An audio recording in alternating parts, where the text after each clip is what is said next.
राधे राधे, जय श्री कृष्णा। तो फिर से एक बार आप सभी का स्वागत, वंदन, अभिनंदन है दीप्ति भक्ति सागर में। और मैं हूँ दीप्ति शर्मा। तो आप सब कैसे हैं? आशा करते हैं कि श्री हरि की कृपा से स्वस्थ और मस्त होंगे। तो फ्रेंड्स, आज की वीडियो में जानेंगे कि बैसाख मास का क्या महत्व है और किस भगवान की पूजा उपासना होती है, और प्रातःकाल स्नान का महत्व एवं पूजा पाठ, दान पुण्य और कथा सुनने और सुनाने से क्या फल प्राप्त होता है। तो आप सब यह जानकारी जानेंगे इस वीडियो के माध्यम से। वीडियो अंत तक ज़रूर देखिएगा ताकि आपको संपूर्ण जानकारी मिल सके। और लाइक कमेंट शेयर करिएगा। और चैनल पर न्यू है तो चैनल को सब्सक्राइब करना मत भूलिएगा। तो जान लेते हैं बैसाख मास का महत्व। बैसाख के महीने को माधव मास के नाम से भी जाना जाता है। और भगवान नारायण को 3 महीने बहुत ही ज़्यादा प्रिय हैं। बैसाख का महीना, कार्तिक का महीना, माघ का महीना। बैसाख का महीना शुरू हो चुका है। पौराणिक ग्रंथों में इसे सबसे श्रेष्ठ महीना बताया गया है। जिस प्रकार योगों में सतयोग, शास्त्रों में वेद, तीर्थों में गंगा को श्रेष्ठ माना गया है, उसी तरह महीनों में बैसाख को उत्तम कहा गया है। बैसाख मास सब प्राणियों की मनोकामनाओं को सिद्ध करता है। भगवान विष्णु की कृपा प्राप्त करने के लिए इस महीने में सूर्योदय से पूर्व स्नान करना चाहिए। पुराणों के अनुसार बैसाख के महीने में भगवान विष्णु की आज्ञा से जन कल्याण हेतु जल में समस्त देवी देवता निवास करते हैं। बैसाख मास में स्नान दान का विशेष महत्व है। अब जान लेते हैं कि दान किसका फलदायी होता है।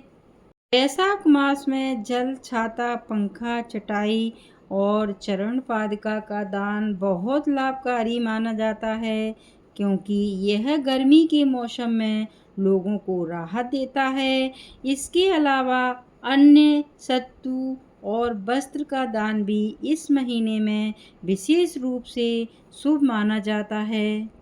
ऐसा करने वाले मनुष्य पर भगवान विष्णु की असीमित कृपा होती है।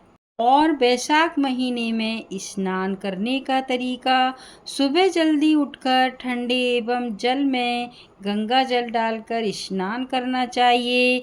पवित्र नदियों का नाम जपते हुए घर पर ही स्नान करना चाहिए।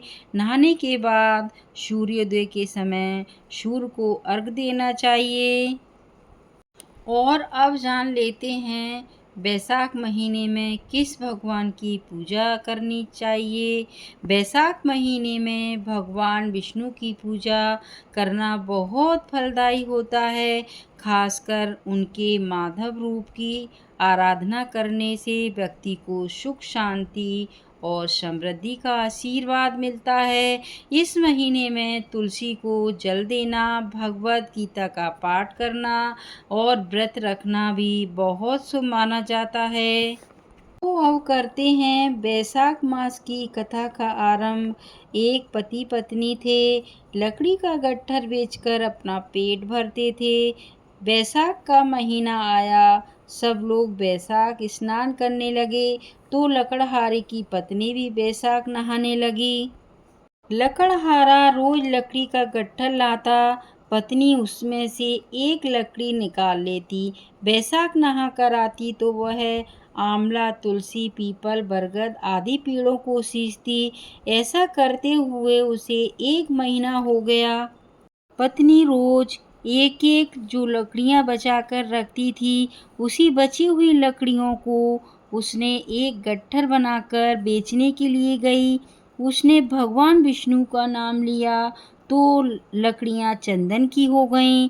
राजमहल से होकर गुजरी तो राजा को चंदन की खुशबू आई। राजा ने पूछवाया कि लकड़ियों की कीमत क्या लोगी। तो वो बोली, जितना आप चाहें दे दो, पर मुझे 5 ब्राह्मणों को भोजन कराना है। मैं उनको भोजन करा सकूं मुझे उतना सामान चाहिए। राजा नौकरों से 5 ब्राह्मण को भोजन करे जितना सामान उसके घर भेज दिया। दाल बाटी और चूरमा ब्राह्मण को भोजन कराया, दक्षिणा दी और लकड़हारे की पत्नी ने ब्राह्मणों का आशीर्वाद लिया। पति का गट्ठर बिका नहीं था तो उसको घर आने में देर हो गई। इधर ब्राह्मणों व भगवान के आशीर्वाद से झोंपड़ी महल में बदल गई। रसोई में 36 प्रकार के पकवान तैयार हो गए। पति गट्ठर बेचकर आया तो उसे झोंपड़ी दिखी नहीं। वो पड़ोसन से पूछने लगा। पड़ोसन बोली, तुम तो लकड़ियाँ बेचते रहते हो, तुम्हारी पत्नी स्नान दान पूजा पाठ करती रहती है, ब्राह्मणों को भोजन भी कराती है, बाकी तुम जानो। इतने में उसकी पत्नी आ गई। अपने पति से बोली, ये ही अपना घर है। पति को गुस्सा आया और बोला, तूने चोरी की या डाका डाला जो अचानक इतना धन आ गया? तब वो बोली, मैंने बैसाख स्नान किया और बड़ पीपल तुलसी सींचा और बैसाख मास पूरा होने पर ब्राह्मणों को भोजन कराया। का फल भगवान ने मुझे दिया है। और पता है आपको, ब्राह्मणों को भोजन कराने के लिए रोज आपकी लकड़ियों के गट्ठर में से एक लकड़ी निकालती थी। वो लकड़ियाँ भगवान हरि की कृपा से चंदन की हो गईं। बेचने गई तो राजा ने गट्ठर मांगा। मैंने राजा से सूखा सामान मांगा जिससे मैंने ब्राह्मणों को भोजन भी कराया व दक्षिणा दी। ब्राह्मणों ने आशीर्वाद दिया, उसका फल भगवान ने हमें दिया। तब पति को तसल्ली हुई। फिर दोनों पति पत्नी ने साथ में भोजन किया और लकड़हारा और उसकी पत्नी महलों में वास करने लगे। हे विष्णु भगवान, जैसे आपने उन पति पत्नी के भंडार भरे, उनकी मनोकामनाएं पूर्ण की, वैसे सबके भंडार भरना, सबकी मनोकामनाएं पूर्ण करना। बोलो विष्णु भगवान की जय, माधव जी की जय। तो फ्रेंड्स, आपको बैसाख मास की कथा और संपूर्ण जानकारी की वीडियो कैसी लगी कमेंट में बताना।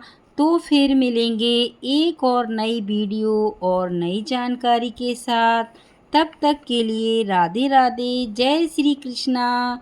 Thanks for watching.